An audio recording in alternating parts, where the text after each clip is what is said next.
अस्सलामुअलैकुम एवरीवन, अपने इस channel English learning plus literature में सबको वेलकम कहती हूँ। आज की वीडियो के अंदर हम वर्ड ऑर्डर ट्रांसफॉर्मेशन के बारे में पढ़ेंगे, जो कि ना सिर्फ ग्रामर का बल्कि लिंग्विस्टिक का भी एक अहम हिस्सा है, और जिसमें हम ये देखेंगे कि जब एक सेंटेंस के parts of speech like noun, verb, adjective, इनकी पोजीशन को जब हम चेंज कर देते हैं या फिर हम सब्जेक्ट, वर्ब, ऑब्जेक्ट की पोजीशन को चेंज कर देते हैं, तो हम उस सेंटेंस में क्या क्या मीनिंग लेके आते हैं, उस सेंटेंस में क्या चेंजिंग लेके आते हैं। तो डिटेल में हम इस सारे टॉपिक को कवर करेंगे। तो चलिए बिना किसी देरी के अपने वीडियो स्टार्ट करते हैं। वर्ड ऑर्डर ट्रांसफॉर्मेशन से मुराद ये है कि जब हम एक सेंटेंस के अंदर उसके element like subject, verb, object की जगह को रीअरेंज कर देते हैं, या फिर हम एक सेंटेंस के अंदर उसके पार्ट्स ऑफ स्पीच जैसा कि नाउन, वर्ब, एडजेक्टिव, एडवर्ब्स, इनकी जगह को हम जब चेंज कर देते हैं, रीअरेंज कर देते हैं, तो इस तरह से हम एक नया सेंटेंस बना पाते हैं जो कि अपने मीनिंग्स में, एम्फसाइज में, उसकी टोन में चेंजिंग लेके आता है। अब हम इसे एक एग्जाम्पल के जरिए से समझने की कोशिश करते हैं। For example, the chef prepare the meal. अब इस सेंटेंस के अंदर जब हम इसके वर्ड ऑर्डर्स को चेंज करेंगे, सब्जेक्ट को ऑब्जेक्ट की जगह पे लेके आए और ऑब्जेक्ट को सब्जेक्ट की जगह पे लेके आए, ठीक है। और हमने इस सेंटेंस को यूं बना दिया, the meal was prepared by the chef. अब इस सेंटेंस को जब हमने पैसिव वॉइस में चेंज कर दिया है, तो इस तरह से हमने अपना जो मेन फोकस था वो शेल्फ से हटा के खाने पे कर दिया, मील पे कर दिया, ठीक है।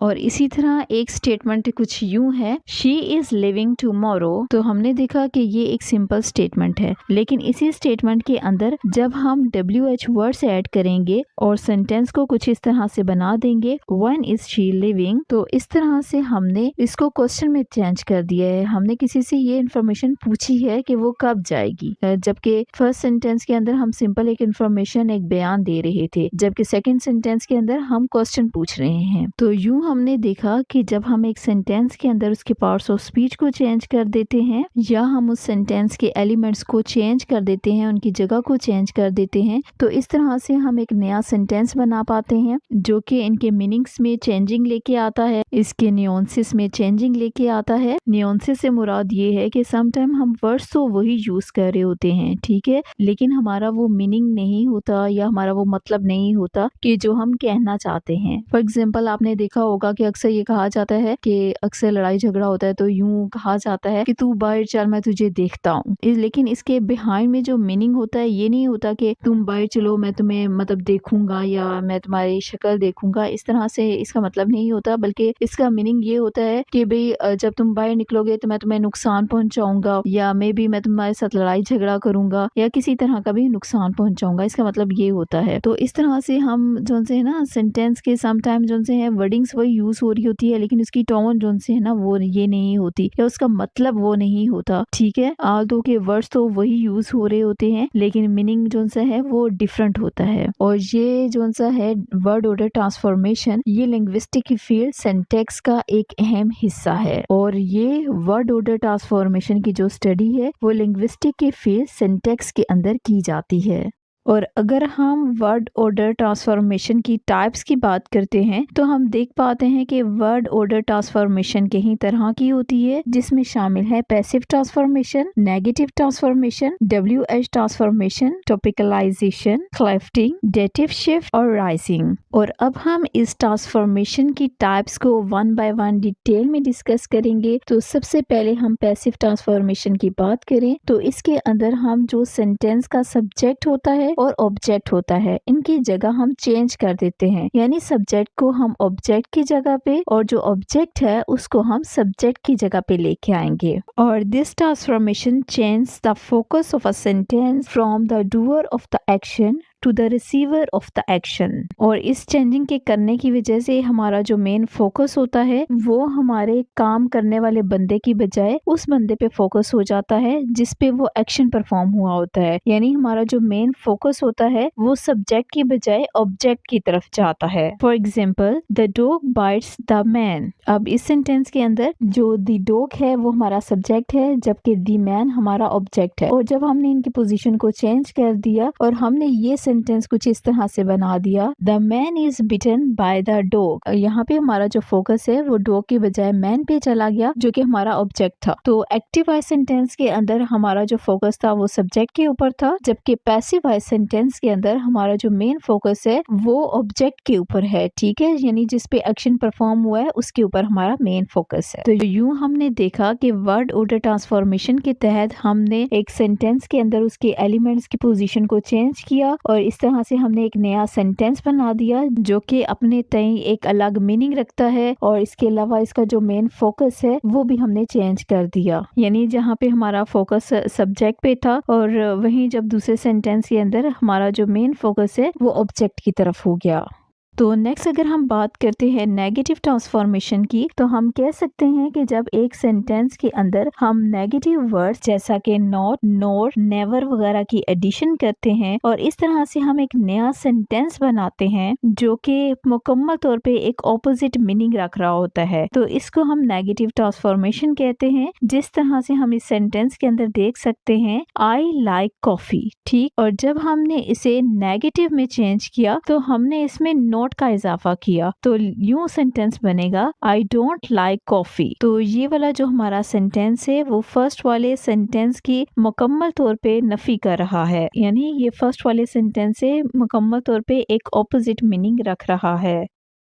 तो नेक्स्ट अगर हम बात करें WH ट्रांसफॉर्मेशन की, तो इसमें हम देखते हैं कि जब एक सेंटेंस को हम इस तरह से बनाते हैं कि हम किसी से क्वेश्चन पूछ रहे हो, ठीक है, और ये किस तरह से हम बना पाते हैं कि जब हम उस सेंटेंस के अंदर WH वर्ड्स जैसा कि what, who, where, when, why and how, इन वर्ड्स को हम एक सेंटेंस के अंदर लिखते हैं और आमतौर पे ये जो वर्ड्स हैं वो सेंटेंस के शुरू में आते हैं, ठीक है। और जब हम एक सेंटेंस के शुरू के अंदर WH वर्ड्स को ऐड कर देते हैं और फिर बाकी चेंजिंग इसके मुताबिक होती हैं और हम इस तरह से एक नया सेंटेंस बनाते हैं जिसमें हम किसी से क्वेश्चन पूछ रहे होते हैं। फॉर एग्जाम्पल, अगर हम सिंपल सेंटेंस को देखें तो वो कुछ इस तरह से होगा, she is going to the store, और जब हम इसमें WH वर्ड्स लाइक वेयर को ऐड करेंगे और वो भी हम सेंटेंस के शुरू में ऐड करेंगे, ठीक है, तो सेंटेंस कुछ इस तरह से बनेगा, वेयर इज शी गोइंग। तो यहाँ पे हमने एक क्वेश्चन पूछा है जिसके अंदर हमने WH वर्ड की एडिशन की है। तो ये सेंटेंस फर्स्ट वाले सेंटेंस से मुकम्मल तौर पे ऑपोजिट मीनिंग रख रहा है। इसी तरह अगर ये सेंटेंस है जी, he met Mary at the park, अब यहाँ पे हमने एक सिंपल स्टेटमेंट दी हुई है और जब हम इस सेंटेंस के अंदर WH वर्ड्स की एडिशन करेंगे तो ये सेंटेंस कुछ इस तरह से बनेगा, who did he meet at the park, और यहाँ पे क्वेश्चन पूछा गया है जिसके अंदर हमने WH word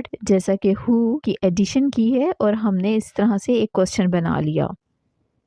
word order transformation के अंदर जो नेक्स्ट टॉपिक आता है वो है टॉपिकलाइजेशन, जिसके अंदर हम सेंटेंस के उस पार्ट को, उस हिस्से को जिस पे हम एम्फसाइज करना चाहते हैं उसे हम सेंटेंस के शुरू में लेके आते हैं। आमतौर पे जो स्पीकर है या राइटर है अपनी राइटिंग के अंदर टॉपिकलाइजेशन को यूज करता है तो उसका मेन मकसद भी यही होता है कि वो उस वर्ड को, उस फ्रेज को या जुमले के उस हिस्से को ज्यादा एम्फसाइज करना चाहता है या फिर कंट्रास्ट बताना चाहता है, तो इस वजह से वो टॉपिकलाइजेशन अपनी राइटिंग में यूज करता है। या फिर कोई बोलने वाला है तो वो उसे हाईलाइट करने के लिए, एम्फसाइज करने के लिए टॉपिकलाइजेशन को यूज करता है। जिस तरह से हम इस सेंटेंस के अंदर देख सकते हैं, I gave the book to John, और इसी वर्ड के अंदर जब हम द बुक को एम्फसाइज करना चाहेंगे तो हम इस तरह से उसे लिखेंगे, the book I gave to John. तो यहाँ पे हमने जो बुक है उस पे एम्फसाइज किया है, तो हम इस फ्रेज को सेंटेंस के शुरू में लेके आए हैं। और इसी तरह अगर हम कंट्रास्ट को दिखाना चाहें तो हम यूं सेंटेंस लिख सकते हैं, she preferred the blue dress but she bought the red one. और इस सेंटेंस को जब हम टॉपिकलाइजेशन के अंदर लिखेंगे और उसका कंट्रास्ट बताना चाहेंगे तो हम कुछ इस तरह से लिखेंगे, the blue dress she preferred, the red one she bought. तो इस सेंटेंस के अंदर हमने कंट्रास्ट बताया है कि वो ब्लू ड्रेस को प्रेफर कर रही थी, उसे लाइक कर रही थी, लेकिन जब खरीदने की बारी हुई तो उसने रेड ड्रेस को खरीदा। और यहाँ पे हमने टॉपिकलाइजेशन के जरिए से कंट्रास्ट बताया है।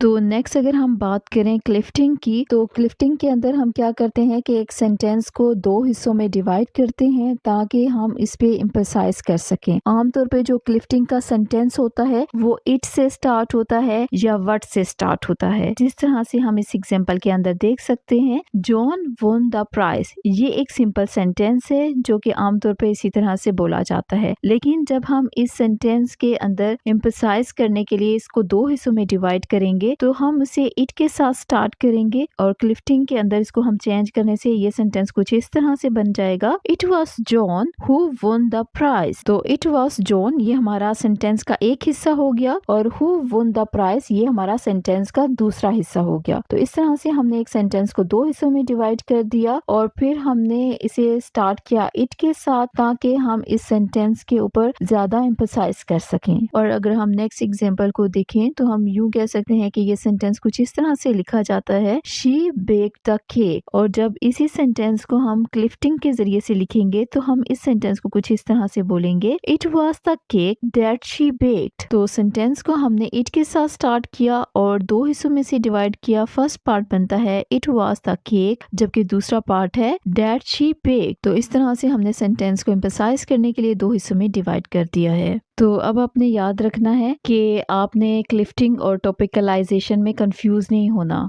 क्योंकि दोनों में वाज़िया तौर पे फ़र्क होता है। टॉपिकलाइजेशन के अंदर हम सेंटेंस के उस फ्रेज को या उस क्लोज को हम जो से ना सेंटेंस के शुरू में लेके जाते हैं, ठीक, ताकि हम उस वर्ड पे या उस क्लोज पे या उस फ्रेज पे हम एम्फसाइज कर सकें। For example, I love pizza. तो अगर हम इसे टॉपिकलाइजेशन में कुछ इस तरह से लिखेंगे, पिज़्ज़ा आई लव, तो हमने यहाँ पे जो पिज़्ज़ा का वर्ड है उसे हम सेंटेंस के शुरू में लेके आए हैं और ताकि हम इस पे एम्फसाइज कर सकें। और जबकि इसी सेंटेंस को हम क्लिफ्टिंग में लिखेंगे तो हम इसको कुछ इस तरह से बनाएंगे, it is pizza that I love. इसके अंदर हमने दो सेंटेंस बना दिए, ठीक है, यानी हमने इसको दो क्लॉजेस में चेंज कर दिया और हमने जो सा है इसे इट के साथ स्टार्ट किया है, तो हमने इट के साथ स्टार्ट करके इस सेंटेंस को यूं बना दिया कि इट इज पिज़्ज़ा, ये एक पार्ट हो गया, ये एक हिस्सा हो गया सेंटेंस का, जबकि दूसरा है दैट आई लव, ये दूसरा हिस्सा हो गया। तो इस तरह से हमने एक सेंटेंस के दो हिस्से बना दिए। तो ये फर्क होता है टॉपिकलाइजेशन में और क्लिफ्टिंग के अंदर। सो आपने इसमें कंफ्यूज नहीं होना।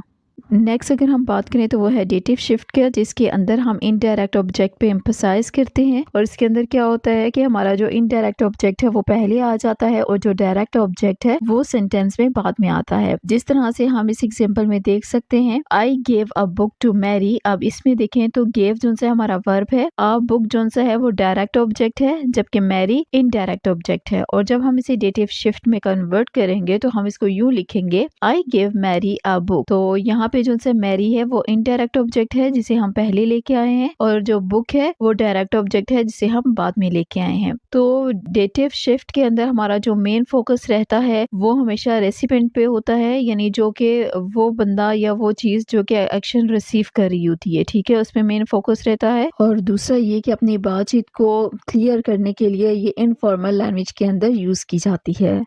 तो वर्ड ऑर्डर ट्रांसफॉर्मेशन के अंदर अगर हम नेक्स्ट पॉइंट की बात करें तो वो है राइजिंग की। राइजिंग के अंदर हम क्या करते हैं कि एक सेंटेंस के जो सबऑर्डिनेट क्लोज होता है उसमें सब्जेक्ट या ऑब्जेक्ट को मूव करते हैं और हम उसे मेन क्लोज के साथ जोड़ देते हैं, ठीक। और इस तरह से ये सेंटेंस सिंपल हो जाता है और इसे समझना भी काफी ईजी हो जाता है। For example, it seems that John is happy, ठीक। अब इस सेंटेंस के अंदर दो क्लोज है। फर्स्ट क्लोज है इट सीम्स, तो ये हमारा मेन क्लोज है, जबकि दैट जॉन इज हैप्पी ये हमारा सबऑर्डिनेट क्लोज है, ठीक। और अब हम इस सबऑर्डिनेट क्लोज में से जो हमारा सब्जेक्ट है यानी जॉन है इसको हम हटा के मेन क्लोज के साथ लगा देंगे, तो ये सेंटेंस कुछ इस तरह से बन जाएगा, जॉन सीम्स हैप्पी। तो इस तरह से ये सेंटेंस मोर जो है डायरेक्ट बन गया और इस तरह से ये सेंटेंस सिंपल हो गया और इजी टू अंडरस्टैंड हो गया।